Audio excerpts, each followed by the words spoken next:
শ্রী ঠাকুর, শ্রীমা, স্বামীজি ও ভগিনী নিবেদিতাকে আমার সশ্রদ্ধ প্রণাম এবং প্রত্যেক শ্রোতা ও গুরুজনদের আমার প্রণাম জানাই। আজ 4 জুলাই 2026 স্বামীজির 163তম মৃত্যুবার্ষিকী উপলক্ষে আমি কিছু বক্তব্য করি। প্রথমে যারা বিবেকানন্দ বা বিলে নামটা শুনলেই চোখের সামনে ভেসে ওঠে একজন সুদর্শন পুরুষের চিত্র, যিনি গেরুয়া বসন পরে বহুক্ষণ ধরে ধ্যানে মগ্ন, যার কোলের ওপর 2 হাত ধ্যান করা গেছে। ভাবা যায় এই ব্যক্তি একদিন বিশ্ব দরবারে আমাদের মাতৃভূমি অর্থাৎ ভারতবর্ষের নাম তুলে ধরেছিলেন। তারই ছোটবেলায় কিছু গল্প আছে আমাদের।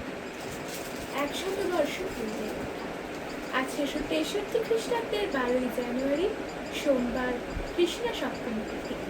সেই দিন আবার পৌষ সংক্রান্তি।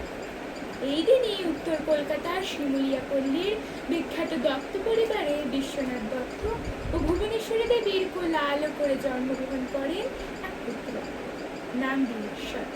পরে অবশ্য তার নাম হয়ে গিয়েছিল নরেন্দ্রনাথ দত্ত, যার অর্থ রাজাদের প্রভু। সবাই তাকে বিলে বা নরেন বলেই ডাকে। ছোট থেকে এসেছিল অত্যন্ত দুরন্ত ও চঞ্চল, সর্বদা তার দৌড়াতে জ্যেষ্ঠ ভগ্নীগণ ও দাস দাসীগণ বিব্রত। কিন্তু বালক দুরন্ত হলেও সে ছিল অদ্ভুত দয়ালু প্রকৃতি।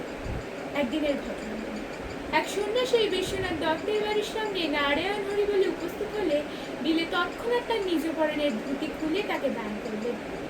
তিনি এরকমটা প্রায়শই করতেন, তাই এরপর থেকে কোনো সন্ন্যাসীর আগমন ঘটলে তার মা তাকে উপরের একটি দোতলার ঘরে বন্ধ করে রেখে দিত।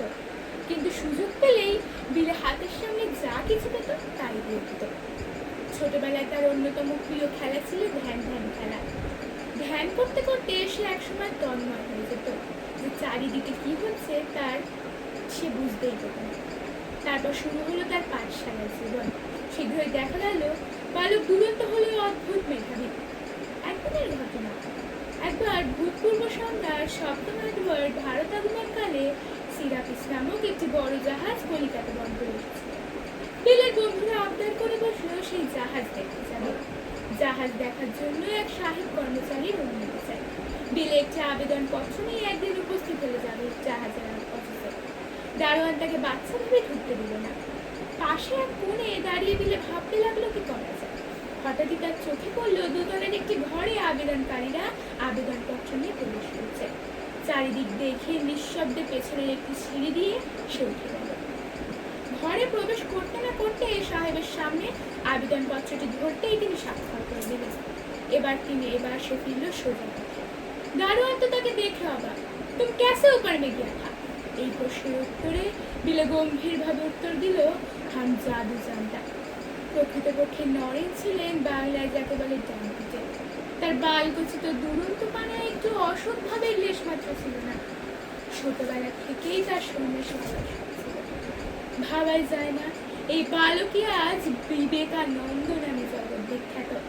তার চরণে কোটি কোটি প্রণাম জানিয়ে আমি আজকে আমার বক্তব্য এখানেই শেষ করছি। নমস্কার।